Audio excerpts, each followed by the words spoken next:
பேருந்து நிலையத்துல பழ வியாபாரம் செய்யற முதியவர் ஒருத்தர் அந்த பேருந்துல பழக்கூடையோட ஏறினாரு. 5 பழங்கள் 10 ரூபாய் அப்படின்னு கூவி பழங்களை விற்க முயற்சி பண்ணாரு. யாருமே பழங்களை வாங்கல.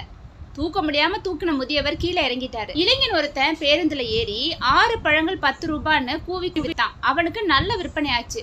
அந்த முதியவர் இன்னொரு பேருந்துல ஏறினாரு. 5 பழங்கள் 10 ரூபான்னு விற்க முயற்சி பண்ணாரு. பலன் இல்லாம போனதும் கீழே இறங்கிட்டாரு. அடுத்து 6 பழங்கள் 10 ரூபான்னு கூவிக்கிட்டே அந்த பேருந்துல ஏறினா அந்த இளைஞத்துக்கு விற்பனை ஆயிடுச்சு. இதை பார்த்துக்கிட்டு இருந்த ஒருத்தர் அந்த முதியவர் பக்கத்துல வந்து, அந்த இளைஞனை போல 6 பழம் 10 ரூபான்னு வித்தாதான் உங்களுக்கும் அதிகமா விற்பனை ஆகும். அதிக பழங்களை குறைந்த விலைக்கு வாங்கி லாபத்தை குறைச்சு அதிகமா விற்பனை செஞ்சு பழகுங்கன்னு ஆலோசனை சொன்னாரு. அவன் ஏன் மகன்தான், இந்த பழம் அவனோட தான்.